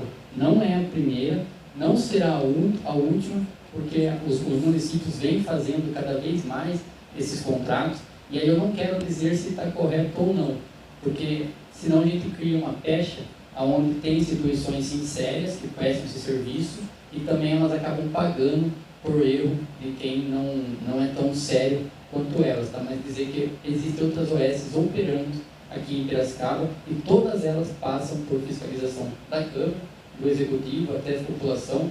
Vale lembrar que uma delas, esses tempos atrás, saiu no jornal, a família acusando de negligência o hospital porque não foi feito nenhum exame enquanto ele estava lá e ele veio a óbito. Acho que todas as mídias noticiou isso aí, a família ela fez essa denúncia, estou verificando quanto vereador, mas não é o objeto dessa discussão, então não posso trazer nada que não seja, tá? O contrato, porque ele é relatado, mas ele não é o objeto dessa discussão, só deixar de ser registro que é importante.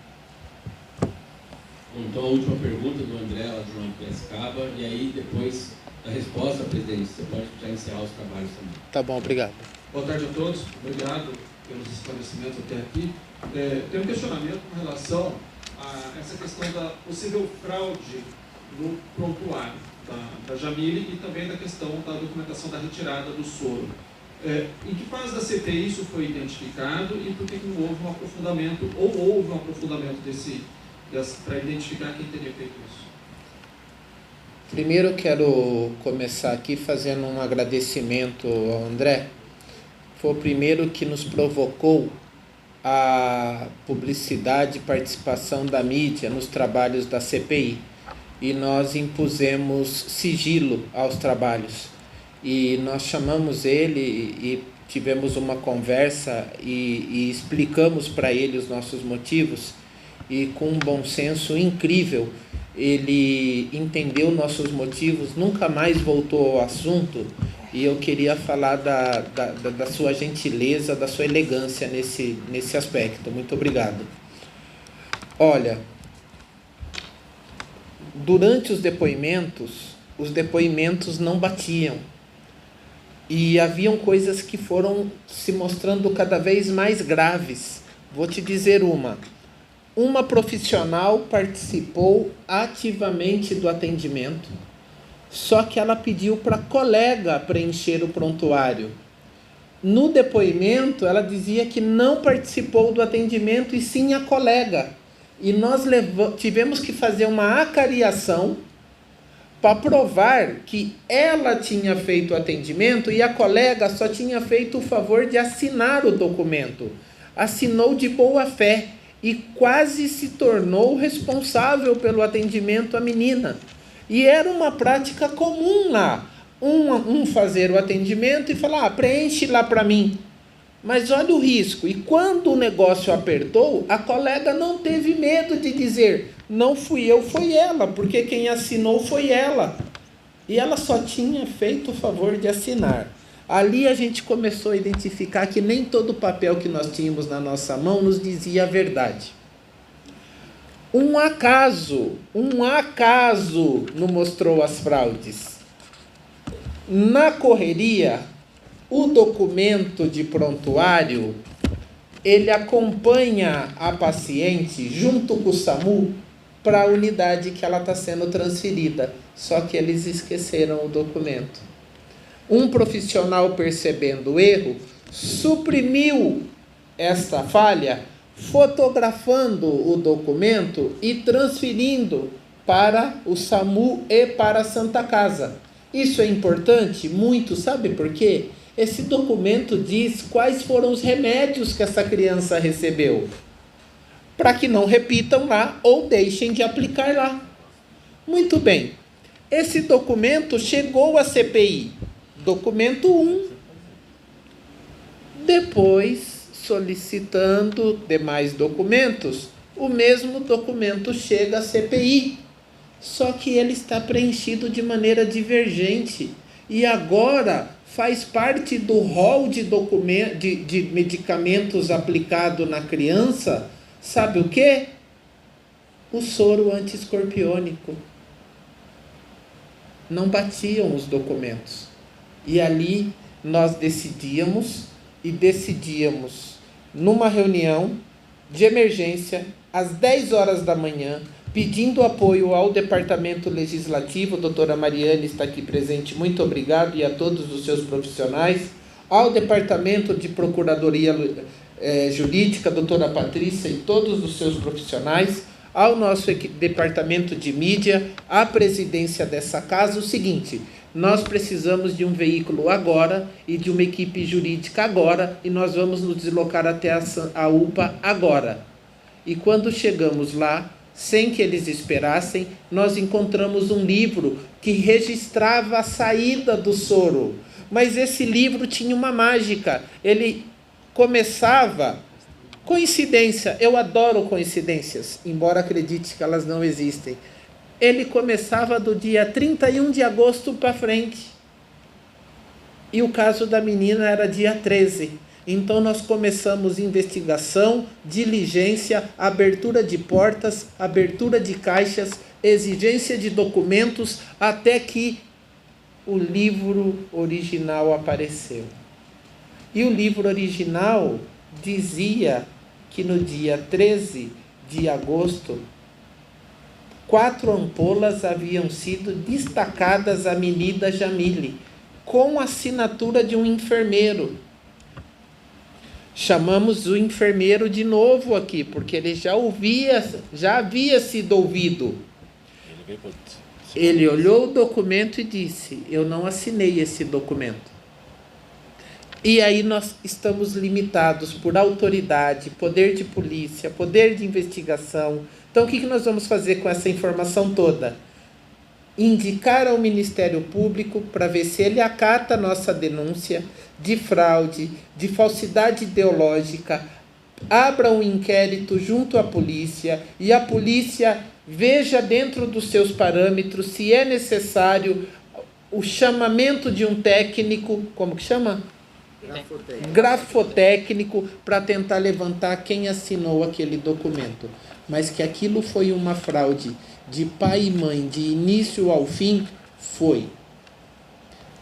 Quero salientar, não foi perguntado aqui, mas foi indiretamente perguntado o seguinte: nós não investigamos o que aconteceu antes da picada, porque não era o objeto da investigação. O nosso objeto era, ela pisou na nossa porta, como nós atendemos ela? De que forma, né? O antes pertence à Polícia Civil, Ministério Público, Corém, não nos pertence. E nem tínhamos ferramentas de autoridade policial para ir muito além nesse assunto. E o depois, agora também pertence ao Ministério Público, que vai acatar ou não nossas denúncias e abrir inquérito policial. Quero finalizar dizendo o seguinte: para mim, particularmente, se os colegas permitem, a desvalorização do funcionário público faz parte da morte da Jamile. Lá de cima, quando a gente começa com pejotização, CNPjotização, terceirização, contratação de mão de obra que poderia ser contratada diretamente pelo município. Eu teria profissionais com 10, 12 anos de treinamento, aquela equipe que um olha para o outro e no olhar já sabe o que está acontecendo. Mas aí nós criamos ferramentas que facilitam a terceirização, pejotização, e não é um mal do Luciano Almeida, de Piracicaba, do Vargas Negre, do Machado, nem de quem virá. É nacional essa política pública. E a gente faz isso, sabe com quem? Com o zelador da escola. A gente faz isso com a merendeira. E algumas vezes, quando a empresa vai embora, a merendeira fica lá sem receber os direitos trabalhistas. Para mim, muita coisa mata a Jamile. Não foi só a falha de atendimento. Quero dizer mais uma coisa que não foi perguntado aqui. Houve um sistema de contingência do SAMU que funcionou. Eles não tinham todas as informações, mas dispararam um sistema de contingência. O sistema de atendimento da UPA falhou. Não conseguia nem cadastrar a menina no departamento certo, que era vermelho, urgência urgentíssima. Mas houve um sistema de contingência que pelo menos permitiu o início do atendimento dela. E eu quero dizer sobre estabilização do paciente. A médica ficou mais tempo fazendo burocracia para transferir a menina para a Santa Casa do que propriamente atendendo essa menina. Quem mais tempo ficou dedicado sobre esta menina, tentando fazer o melhor, foi o corpo de enfermagem. Não posso culpar uma pessoa, porque para mim eu acabei de descrever uma cadeia trágica de eventos que culmina com a morte da menina. Quero novamente agradecer a presença do Corém e quero dizer para vocês que várias vezes, quando a gente leu o prontuário da Jamile, a gente teve que parar a sessão porque a gente começava a chorar. Porque sabe o que aquele prontuário diz, senhores? Ele descreve minuto a minuto uma menina de 5 anos morrendo. Sangrava a gente, né? E é difícil. Cadê o Eric? Algum colega quer fazer alguma ponderação Quero final? só fazer uma colocação aqui. Quero parabenizar você, agradecer os colegas da comunicação aqui, que estão desde o começo nessa situação. E você falou aqui, Acácio, uma coisa que é verdade. Eu me lembro que um momento eu me emocionei, principalmente quando a mãe estava aqui, que ele sangrou a gente. A gente viu uma mãe ali, trucidada, sem chão, sem eira nem beira, né? E nos comoveu bastante. Bastante, ainda nos comove. Finalizar esse trabalho, e eu estou com a sensação de dever cumprido. Não somente por essa família, pela sociedade. E a única coisa que a gente quer de fato é que não caia no esquecimento isso. E que seja punido, mais uma vez, quem deve ser punido. Que a justiça realmente faça valer. Que a gente vê nesse país a impunidade. Uma impunidade atrás de outra, as coisas sendo julgadas debaixo do tapete e de fato nada acontece, né? Então a gente espera que realmente esse trabalho aqui caia na mão do Ministério Público e que o Ministério Público agora faça o papel dele, São os três poderes. Legislativo fez o papel dele. Está também na mão do Executivo, como a Cássio disse, que também é obrigado a fazer o papel dele. Esperamos agora do Judiciário, agora que a Justiça seja feita. Queria parabenizar todos os senhores, tá? Quero aqui também registrar a minha emoção e que eu sou bem sincero em dizer que eu nunca imaginei que eu ia passar por um momento como esse como poder público, como vereador. Sabe das mazelas, sabe das dores da população, mas foi muito triste, foi muito triste. E isso nos motivou cada vez mais a continuar trabalhando. Como o Cássio falou, a questão da sensação de dever cumprido, sim, mas também com uma bagagem e uma responsabilidade muito grande de continuar monitorando, como foi questionado por vocês, continuar o monitoramento para que fatos como esse, pelo menos da nossa parte, não seja uma omissão nossa que isso aconteça novamente. Não vai ser por omissão desse legislativo que isso vai acontecer novamente. Nós temos certeza disso. Agradecer a todos, né, que participaram desse trabalho, comissão, equipes de gabinete, equipes da casa, e sem essa junção de forças não seria possível fazer isso. Não só pela complexidade, mas pela carga emocional que isso carregou. E o que é mais triste, que ficou, pelo menos para mim, eu comentei várias vezes com algumas pessoas mais próximas da minha família, meus amigos, o que é mais triste pelo menos para mim, que eu carrego essa comissão, é que se os pais, são dois pontos de referência no município, Santa Casa e o Poder Cristina, se essa menina tivesse ido na Santa Casa, ela estava viva. Dói falar isso, mas é a realidade, porque, como foi falado aqui no atendimento do SAMU, a Santa Casa estava pronta para receber essa menina, com um telefonema. Não foi sistema, não foi mãe falando, foi um telefonema. A Santa Casa ficou pronta para receber essa menina. E a equipe debruçou em cima dessa menina a noite inteira, até, infelizmente, vir a hora. Então, fica aqui também o meu registro à equipe da Santa Casa, que fez um belíssimo trabalho, fez o que tinha que fazer, fez o que estava possível, mas se ela tivesse ido direto para Santa Casa, ela estava viva. Pelo menos é o que eu acho. Obrigado a todos.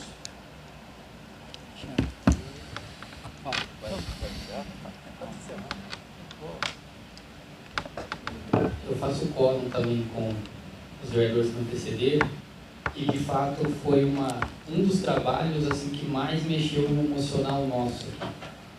Eu falo por a questão das informações que a gente lidava. O Acácio bem falou aqui que era um momento onde também estávamos recebendo críticas a respeito de pessoas falando assim: vocês estão querendo esconder a investigação com a CPI rolando, vocês estão querendo fazer isso e a CPI rolando. Sabe o primeiro embate que nós tivemos na CPI? Foi: vamos ouvir a mãe. É a primeira sugestão que vem à mente. E ninguém teve a sagacidade de ouvir a mãe em primeiro, porque nós falamos assim: vamos se preparar antes de ouvir a mãe. Vamos ouvir as entidades de classe, vamos ouvir o que o Corém fala, como deveria ser o atendimento, vamos ouvir as testemunhas para saber o que aconteceu, para que quando a gente tivesse aquela estrutura montada, pudéssemos ouvir a mãe. Porque a ideia não era fazê-la reviver pela terceira vez aquele trauma. Eu já falei, a primeira vez é o fato do óbito da Jamile, falsificar os documentos é gravíssimo, e nós não queríamos trazer a mãe. Não foi só a mãe que fez a sessão parar para que a gente recomposse ali, chorando, falando, porque são informações delicadas. Teve um áudio de uma enfermeira que vazou, e ela também foi ouvida, e nós falamos com ela coisas que saíram na mídia, que eram ventiladas, e que uma pessoa normal que tem coração, é difícil lidar, é difícil saber que aquele resultado poderia, como o Pedro Kawai falou, nós não temos essa resposta de fato, né? Mas poderia ter sido feito um outro desfecho, e isso mexe com qualquer um daqui.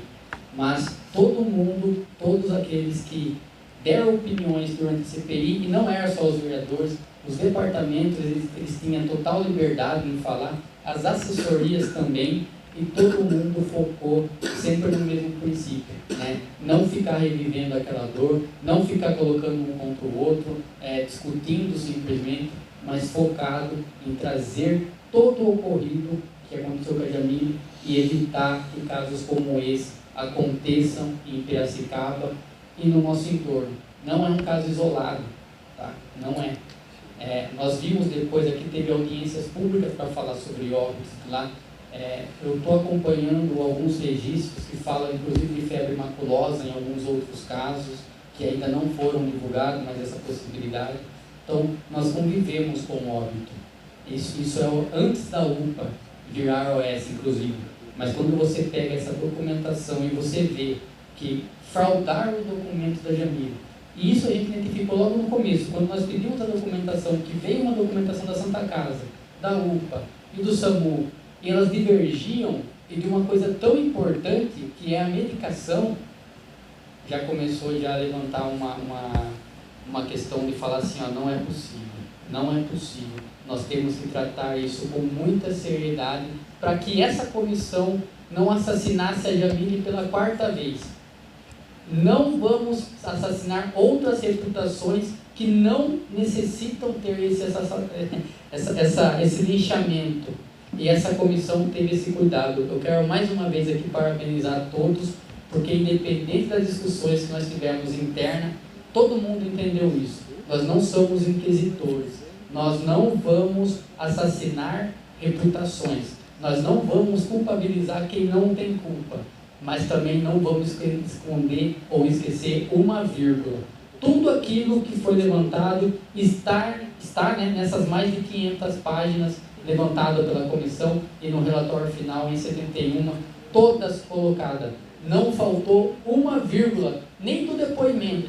E quando vocês tiverem acesso a essa documentação, vale lembrar, porque às vezes confunde. Porque alguém passou uma informação que fala que a Jamile teve o soro escorpiônico lá na UPA. Mas não é informação nossa. É que aquela pessoa relatou e está lá.